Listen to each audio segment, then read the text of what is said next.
Hari ini kalau boleh dikasih judulnya More Than Words, More Than Mountains. Lebih dari kata-kata, lebih dari gunung gitu. Tadi sebelum naik ke mimbar memikirkan, hari ini saya sudah ngobrol sama siapa, orang pertama yang saya ajak ngobrol siapa. Terus hari ini saya sudah ngobrol apa aja, sudah mengeluarkan kata apa aja dari mulut saya. Jadi hari ini orang pertama yang saya ajak ngobrol itu Papa. Tadi pagi di rumah siapin sarapan buat dia, terus saya bilang, "Pak, I love you." Terus ya biasa sapaan di rumah bilang I love you, terus papanya jawab I love you too gitu. Terlihat biasa tapi somehow saya masih melakukannya sampai hari ini. Terus tadi baca firman di jalan, baca firman pakai mulut gitu. Itu yang saya keluarkan dari mulut saya hari ini. Terlihat rohani tapi gak setiap hari saya seperti itu. Bisa aja ada hari-hari di mana saya buka mata lalu marah lah, lalu mengeluarkan kata-kata yang mungkin gak pas lah atau tidak menyenangkan Tuhan gitu. Jadi disclaimer buat semuanya yang kenal saya dan yang dekat sama saya juga tahu kalau saya ini banyak ngomong gitu. Jadi karena firman Tuhan pedang bermata dua, ketika merenungkan semua yang saya siapkan hari ini saya juga belajar. Jadi kita belajar sama-sama. Oke. Jadi sebelum menyiapkan firman Tuhan hari ini itu satu ayat ini yang merema di saya. Kelihatan gak ya? The mountain that moves, I assure you and most solemnly say to you, whoever says to the mountain, be lifted up and thrown into the sea, and does not doubt in his heart, in God unlimited power, but believes that what he says is going to take place, it will be done for him in accordance with God's will. Jadi versi Amplified-nya bilang, aku kasih tahu ke kalian, aku memberi jaminan dan aku berkata dengan sungguh-sungguh, siapapun yang ngomong sama gunung ini, terangkatlah dan terbuanglah ke dalam laut dan tidak meragukan di dalam hatinya, tidak meragukan kekuatan Tuhan yang begitu luar biasa, tapi percaya bahwa apa yang disampaikan itu akan terjadi, pasti itu akan terjadi. Sesuai dengan kehendak Allah. Di gambar ini namanya Mokatan Mountain. Mokatan Mountain ini sejarahnya itu adalah gunung yang berpindah sejauh 3 meter. Jadi itu adalah gereja yang pernah ada, sampai sekarang masih ada juga sih. Jadi dibangun oleh Rasul Markus. Dia gereja yang datang itu orang-orang miskin. Terus ada pemuka agama lain yang merasa kok gak suka sama gereja ini. Terus dia bilang, coba buktikan. Kalau misalnya memang Tuhanmu yang kamu sembah itu adalah Tuhan yang benar, coba berdoa pindahkan gunung. Jadi supaya kita itu percaya gitu. Terus mereka satu gereja itu, mereka berpuasa 3 hari 3 malam dan gunungnya pindah 3 kilometer katanya. Keabsahan cerita ini tidak fix, tidak pasti. Tapi banyak yang percaya karena itu membangun iman. Nah, pertanyaannya buat kita semua, ketika kita baca ayat ini saya yakin semua tahu karena semua sudah lama ke gereja gitu. Kita benar-benar percaya gak sih ada gunung yang bisa berpindah ketika kita bilang sama Tuhan, dalam nama Tuhan Yesus gunung itu pasti pindah. Kita percaya gak? Yang menarik dari semuanya ini adalah kata-kata says, whoever says, siapapun yang bilang, siapapun yang ngomong gitu. Nah, ini fakta yang menarik soal kata-kata. Saya nggak tahu satu hari saya punya berapa kata-kata ya. Tapi dalam satu hari, katanya Matthias Mell, kita mengeluarkan 7.000 sampai 16.000 kata-kata. Kabar baik untuk para wanita, ternyata cowok sama cewek kata-katanya sama gitu. Jadi jangan mendiskriminasi cewek. 7.000 sampai 16.000 kata-kata. Hari yang sangat tenang 3.000 sampai 5.000 kata-kata, hari yang normal 7.000 sampai 10.000, hari yang sangat aktif meeting, pelayanan dan lain-lain 12.000 sampai 16.000. Nah, ketika kita berkata-kata, ini penelitian bukan saya cuma menyampaikan. Ada 3 yang disampaikan, emosi, informasi, dan pengaruh. Emosi, keluhan, pujian, kritik, informasi, menjelaskan sesuatu, pengaruh, membujuk, memimpin, mengajar. Ketika kita bijaksana, kita akan mengurangi emosi yang negatif dan menambah pengaruh yang positif. Percayalah ketika saya menuliskan semua ini, saya juga belajar gitu ya.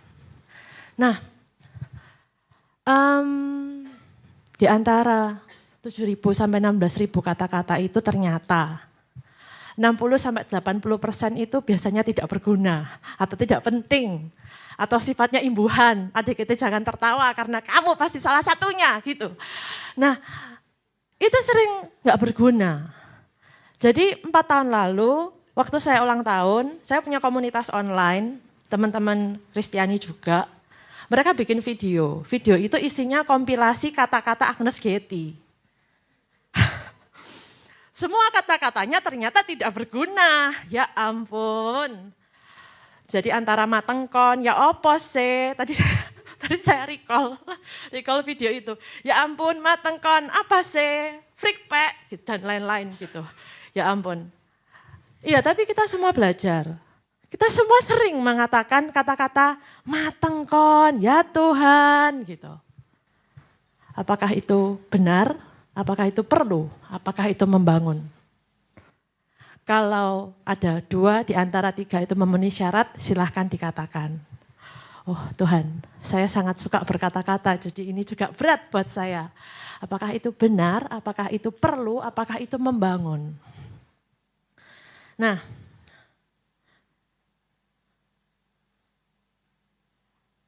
saya pernah ngomong, ya ampun, saya ini sering sekali salah ngomong. Terus adik saya yang cewek bilang, gak apa-apa C, kamu kan banyak ngomong jadi wajar banyak salah. Tapi di Alkitab ternyata ada ayatnya. Di Amsal 10 ayat 19, dalam banyak bicara pasti ada pelanggaran. Tetapi siapa yang menahan bibirnya berakal budi. Hari ini bukan ngajak semua berakal budi dengan menahan bibir, tapi menahan jika diperlukan dan berbicara jika diperlukan. Gitu. Ya, kualitas hidup seseorang sangat dipengaruhi oleh kualitas kata yang keluar dari mulutnya. Jadi mulai hari ini sama-sama yuk belajar. Kalau ada orang yang ngomong jelek soal kita, itu tidak menentukan siapa kita. Jadi sama-sama belajar buat memahami bahwa kualitas hidupnya kita itu ditentukan oleh kata-kata yang keluar dari mulut kita. Saya juga bertobat, saya juga sering salah.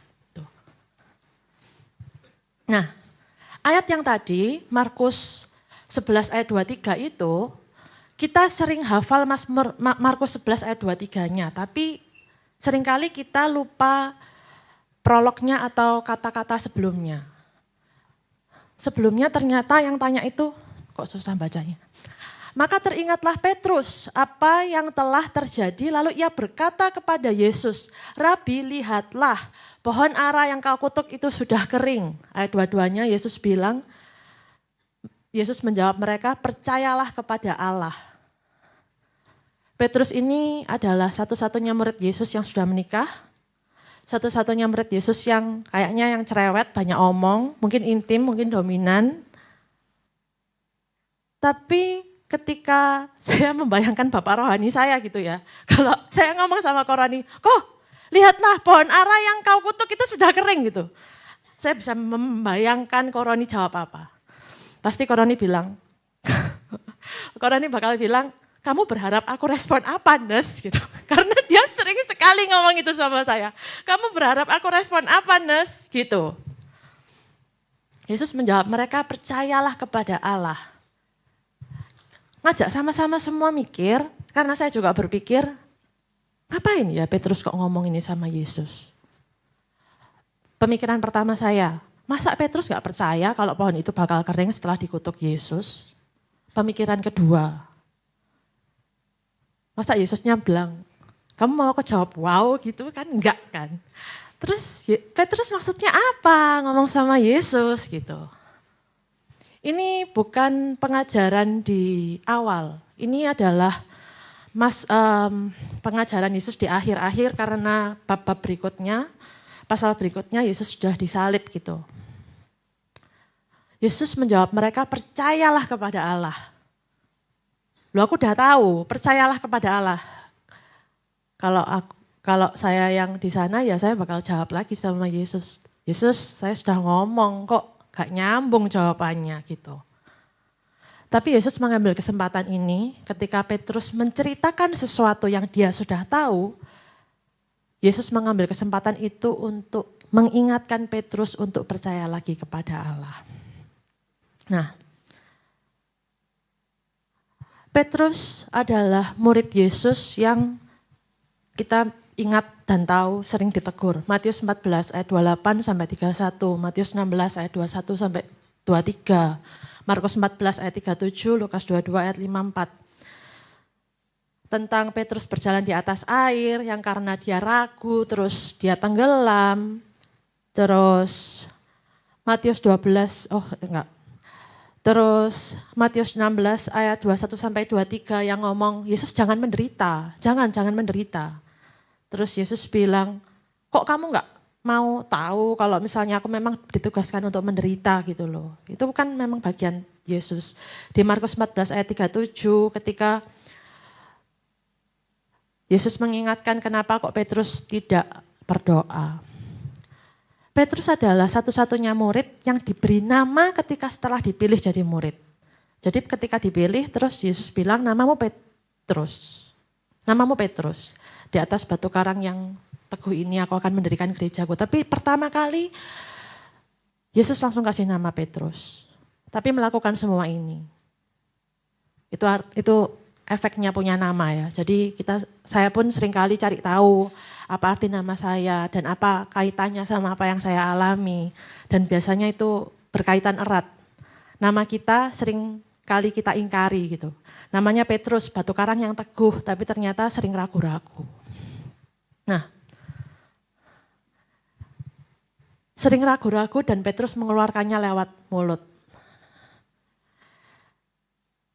Dari mulut kita akan muncul semua yang menajiskan kita itu adalah semua yang keluar dari mulut kita. Semua yang keluar dari mulut kita itu apakah baik, apakah enggak, itu tergantung dari apa yang kita simpan di dalam hati. Jadi gambarnya agak berantakan tapi bayangkan aja ini tas, koper atau ruangan atau gudang. Di dalam gudang itu ada banyak pemikiran-pemikiran, isi hati, sesuatu yang terpendam. Dan ketika kita ngomong, saya punya anak rohani yang sering saya tegur, ketika kita ngomong keceplosan atau enggak keceplosan, sengaja atau enggak sengaja, itu pasti dari sini. Pasti dari apa yang kita simpan di dalam hati, kita ulang, itu dari sini. Bagaimanakah kamu dapat mengucapkan hal-hal yang baik, sedangkan kamu sendiri jahat, karena yang diucapkan mulut meluap dari hati. Yang keluar dari mulut kita itu dari hati. Cuman bercanda, enggak. Kalau kata Bapak rohani saya, tidak, kamu tidak bercanda. Gitu. Itu yang sering terjadi di dalam hidup saya setiap hari. Ya, ini belum selesai, tapi poin pertamanya adalah discover your mountain. Kita perlu mencari tahu apa yang memenuhi pikiran kita, apa yang memenuhi pikiran kita itu sering berulang. Sering berulang, kita highlight stabilo, ditulis lagi, di highlight di stabilo. Mazmur 121 ayat 1. Kata Daud, aku melayangkan mataku ke gunung-gunung. Dari manakah akan datangnya pertolonganku? Dulu saya berpikir Daud itu duduk di atas gunung, terus dia melihat gunung yang lain dan dia bilang, Tuhan dari manakah datangnya pertolonganku? Ternyata enggak. Daud tidak duduk di gunung-gunung dan Daud tidak menundukkan gunung. Daud itu menundukkan bangsa lain, Daud itu memenangkan peperangan. Jadi yang Daud maksudkan, di Mazmur 121 ayat 1 ini adalah gunung-gunung, sesuatu yang menghalangi pikirannya, sesuatu yang menjadi beban buat Daud. Dan Daud bilang, dari mana datangnya pertolonganku? Aku tuh juga kesusahan gitu melihat gunung-gunung itu.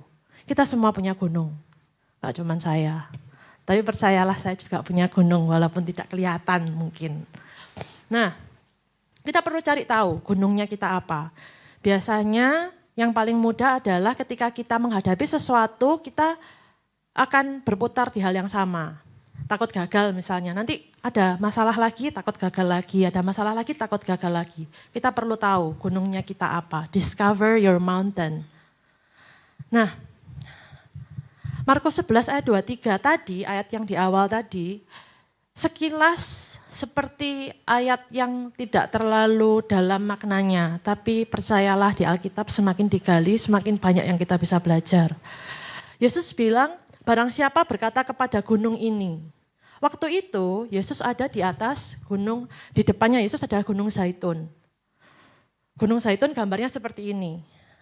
Di sini ada bait Allah dan pemerintahan Romawi pada saat itu.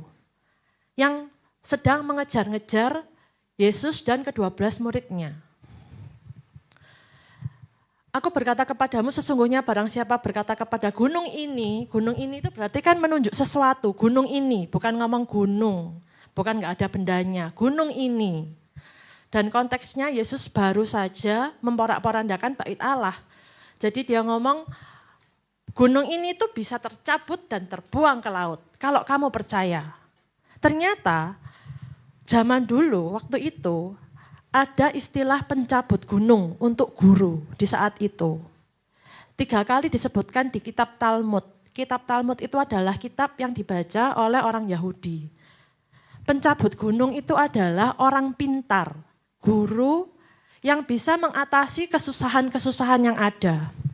Nama lain dari orang pintarnya Oker Harim. Mampu menganalisis, menyelesaikan masalah yang rumit. Jadi buat murid-murid Yesus, kata mencabut gunung itu adalah sesuatu yang familiar. Mereka sadar, kita aja yang nggak tahu karena kita kan sudah 2000 tahun di belakang.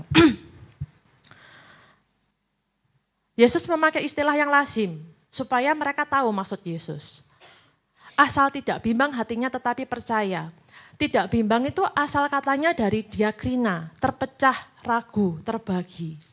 Ketika kita berdoa, ketika kita ngomong, kapan terakhir kali kita yakin sama omongan kita? Atau omongan kita ragu terus? Kalau omongannya kita ragu terus menerus, Tuhan Yesus mau mengabulkan pun bingung mau mengabulkan yang mana karena ragu terus.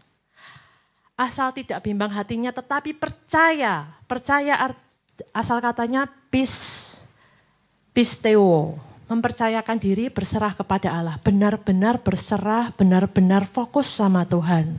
Benar-benar fokus sama yang tadi di depan saya baca yang di Amplified itu in according on his will. Sesuai dengan rencana Tuhan. Jadi Yesus ngomong waktu itu.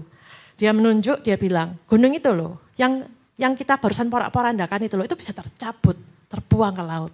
Kalau kamu percaya. Percayalah sama Tuhan. Nah, ini adalah kayaknya saya mengingat-ingat ada Kodian, Koroni, dan siapa lagi ya yang suka menceritakan soal otak-otak itulah ya. Ini ceritanya batang otak.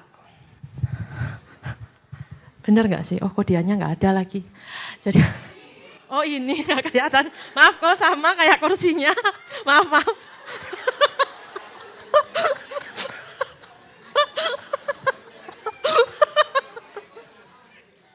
Oke, serius. Jadi ini ceritanya batang otak kita. Batang otak kita itu ada banyak sekali, miliaran. Tiap hari kita tuh mengulang sesuatu. Ada orang yang setiap hari chat saya, saya pengen punya pacar, saya pengen punya pacar, saya pengen punya pacar tiap hari. Kan tambah besar nanti, tambah besar. Jadi batang otak itu semakin sering diulang, perkataan itu semakin sering diulang, itu akan membesar di otak kita. Jadi ini ada feeling, ada action, ada belief.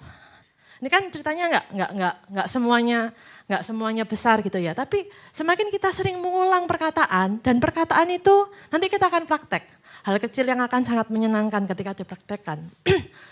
Ini akan membesar. Dan kalau yang ternyata yang semakin membesar itu adalah rasa takut kita. Jadi misalnya setelah kita berdoa terus kita bilang, tapi aku masih khawatir. Itu batang otak yang bilang khawatir itu membesar. Tapi aku masih khawatir membesar lagi. Tapi kelihatannya gagal membesar lagi. Kalau kata orang-orang, hal buruk itu nggak perlu dipelajari. Akan sangat gampang otomatis terulang di kepala. Pikiran-pikiran nggak bagus. Ini ada di dalam kepala kita yang kita nggak sadar. Kadang-kadang kita nggak tahu, bukan nggak tahu ya, kadang-kadang kita tidak menganalisa ulang. Kita lagi ngomongin apa, yang berulang-ulang, ya pokoknya ngeluh terus gitu.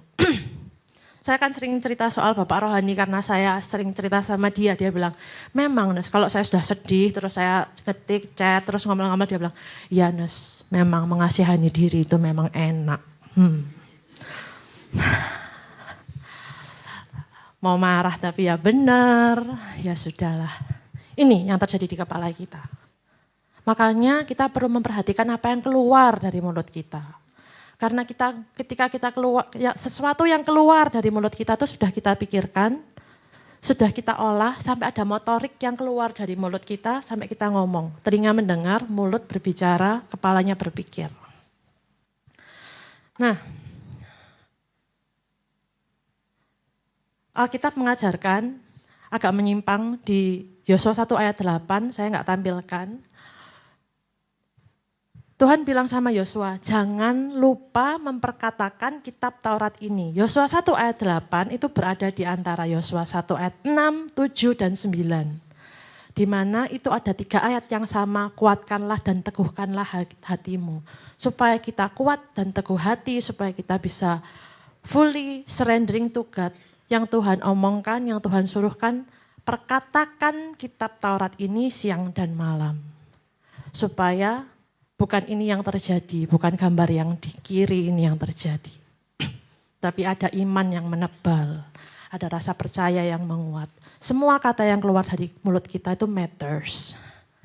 Nah, ada 4 prinsip Petrus yang pagi ini kita mau pelajari, yang sangat menarik. Semuanya, ini karena tabelnya nggak cukup ya, jadi saya singkat jadi 1P. 1P ini 1 Petrus. Ada 4 prinsip Petrus mengenai bagaimana kita harus berbicara. Kenapa ditulis di buku 1 Petrus? Karena buku 1 Petrus adalah surat di mana Petrus itu mau ngajarin sama jemaat di Asia Kecil ketika mereka dicaci dan ditindas sama orang yang nggak percaya sama Tuhan. Yang pertama, di 1 Petrus 3 ayat 9. Jemaat waktu itu mereka dianiaya fisik dan tekanan dari luar. Tapi Petrus ngomong, jadi Petrus yang tadi ragu-ragu itu, Petrus yang tadi apa-apa ngomong sama Tuhan, takut pun ngomong, bingung pun ngomong, gak tahu pun dia ngomong. Saya berharap dia punya sederet list ngajarin bagaimana berkata-kata, tapi ternyata cuma 4. Yang pertama, memberkati saat dicaci. 1 Petrus 3 ayat 9-nya bilang, janganlah membalas kejahatan dengan kejahatan atau caci maki dengan caci maki. Kapan terakhir kali kita dicaci orang dan apa yang kita balaskan ke orang lain? Tetapi hendaklah kamu memberkati, karena untuk itulah kamu dipanggil, yaitu untuk memperoleh berkat. Ketika kita memberkati, kita akan memperoleh berkat. Berkatnya apa? Sembarang Tuhan, tapi pasti diberkati. Karena itu yang Tuhan suruh. Bagi saya pribadi, poin pertama itu sering kali terasa naif. Sudah dihina kok kita memberkati. Tapi ternyata itu yang Tuhan suruh. Whatever it is, kalau Tuhan yang suruh, mari dilakukan bersama-sama. Yang kedua, ayat berikutnya, persis di bawahnya, siapa yang mau mencintai hidup dan mau melihat hari-hari baik, kita semua ingin melihat hari-hari baik, ia harus menjaga lidahnya terhadap yang jahat dan bibirnya terhadap ucapan-ucapan yang menipu. Untuk memutus kutuk, untuk melepaskan berkat, kita harus menjaga lidah dari yang jahat. Boleh dipikirkan, ya boleh dipikirkan. Dipikirkan, dikelola, tapi jangan dikeluarkan. Dipikirkan, dikelola, didoakan, kalau tidak perlu dikeluarkan, jangan dikeluarkan. Ingat ya Agnes, ya. Oke. Yang ketiga, tidak ada tipu. 1 Petrus 2 ayat 22. Ayat 21-nya bilang mengikuti Yesus ia tidak berbuat dosa dan tipu tidak ada dalam mulutnya. Yang Petrus ajarkan jangan menipu, sehingga kita punya integritas yang tidak tergoyahkan. Ketika ada orang melihat atau nggak ada orang melihat, kita terus melakukan yang benar. Dan yang terakhir, penyampai firman. Ketika kita diberi kesempatan untuk menyampaikan sesuatu, sampaikan firman Tuhan. Karena firman Tuhan itu adalah waktu di mana orang merasakan Tuhan itu berkuasa, kemuliaan Tuhan nyata. Jika ada yang berbicara, baiklah ia berbicara sebagai orang yang menyampaikan firman Allah. Jika ada orang yang melayani bla bla bla yang diharapkan cuma di depan. Berbicara sebagai orang yang menyampaikan firman Allah supaya Allah dimuliakan dalam segala sesuatu. Ini 4 prinsip ini dalam berkata-kata yang saya juga pelajari dan masih salah tapi mau belajar terus. Lagi mau ajak semua sama-sama untuk belajar. Memberkati saat dicaci, menjaga lidah dari yang jahat, tidak ada tipu, dan menyampaikan firman.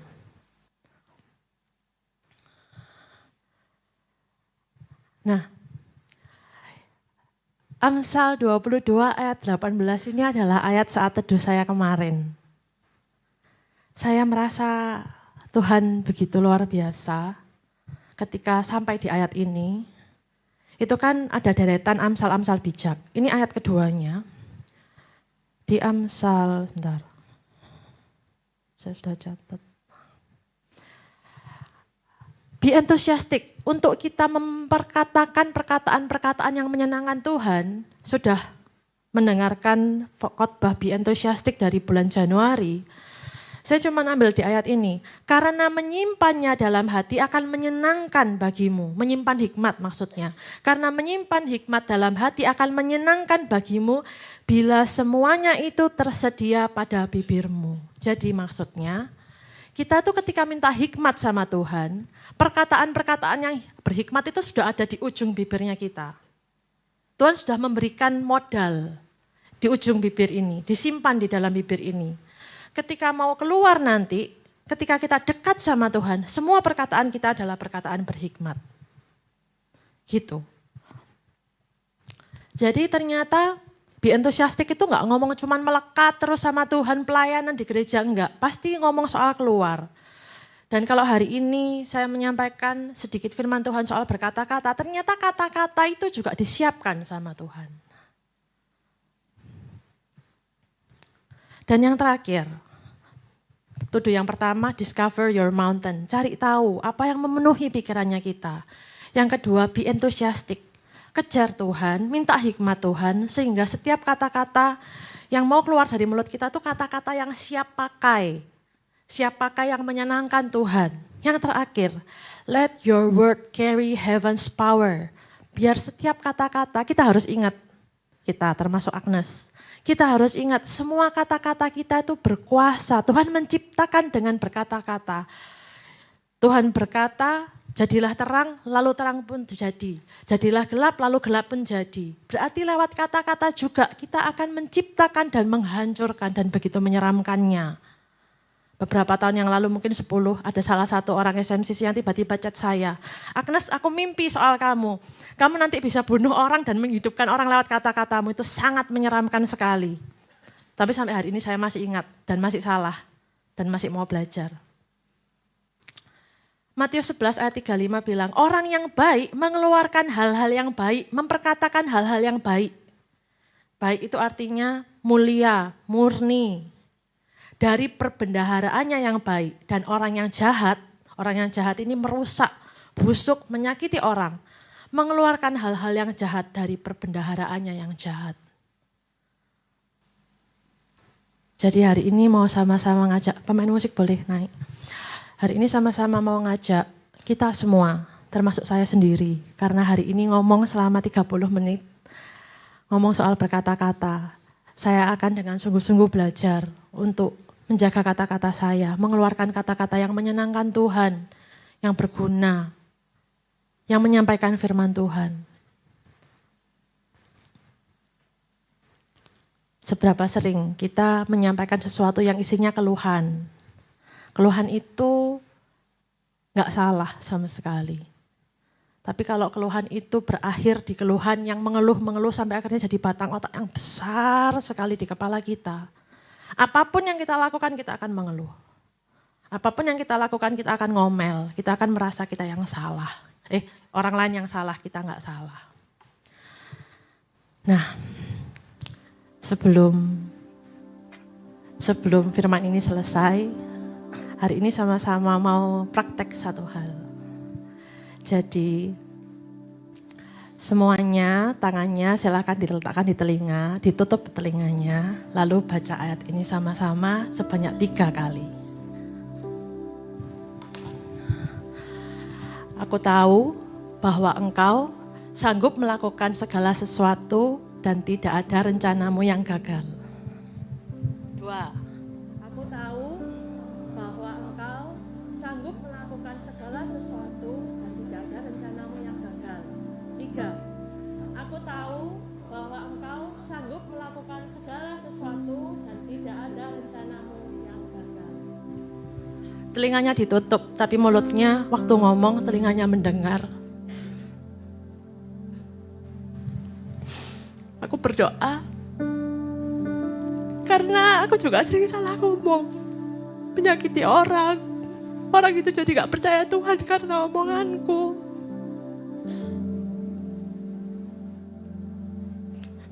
Mari sekarang mulai hari ini sama-sama belajar di komunitas, sama-sama di-sharingkan firman Tuhan apa yang keluar dari mulut kita. Apakah itu membangkitkan, menghidupkan? Apakah menyatakan ini? Menyatakan bahwa kita tahu Tuhan sanggup melakukan segala sesuatu yang tidak ada rencana Tuhan yang gagal. Kita perlu memperkatakan itu, perlu menyampaikan itu. Karena untuk itulah kita hidup, untuk menyenangkan Tuhan.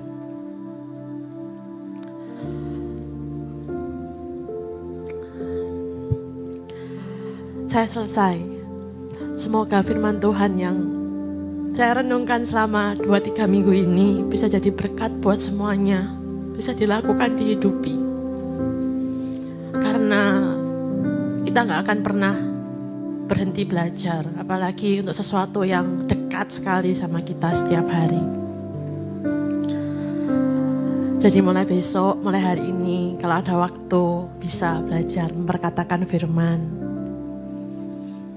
Memperkatakan apa yang Tuhan janjikan di dalam hidup kita. Sehingga ketika orang lihat jemaat SMCC, leader di SMCC, mereka akan melihat orang-orang yang sangat mencintai Tuhan lewat perkataannya, memindahkan gunung. Amin. Oke, yuk kita berdoa. Tuhan Yesus, terima kasih Tuhan buat setiap firman yang sudah Kau sampaikan Tuhan. Ampuni kami Tuhan, kalau seringkali dalam banyak waktu kami mendukakan Roh-Mu karena kami menyampaikan kata-kata yang gak sesuai dengan apa yang Kau inginkan. Tapi Roh Kudus kami percaya Engkau adalah Allah yang menuntun, Allah yang menghibur. Tuntun kami ya Tuhan, sehingga kami memperkatakan kata-kata yang bukan tipu, kata-kata yang memberkati walaupun kami dimaki, menyampaikan firman Allah lewat kata-kata kami. Ajar kami supaya ketika kami berkata-kata, kami memuliakan Engkau ya Bapa. Tuhan, hamba-Mu selesai, tapi biar Roh-Mu, Roh Kudus-Mu sendiri yang bekerja lebih lagi. Menembus hati, menebus semua pikiran-pikiran yang tersimpan di dalam hati yang begitu lama yang gak menyenangkan Tuhan. Diganti dengan pemikiran-pemikiran baru, sehingga nama-Mu dipermuliakan, kerajaan-Mu nyata di tengah-tengah kami. Kami menyerahkan hidup kami di dalam tangan-Mu. Di dalam nama Tuhan Yesus kami berdoa. Haleluya. Amin.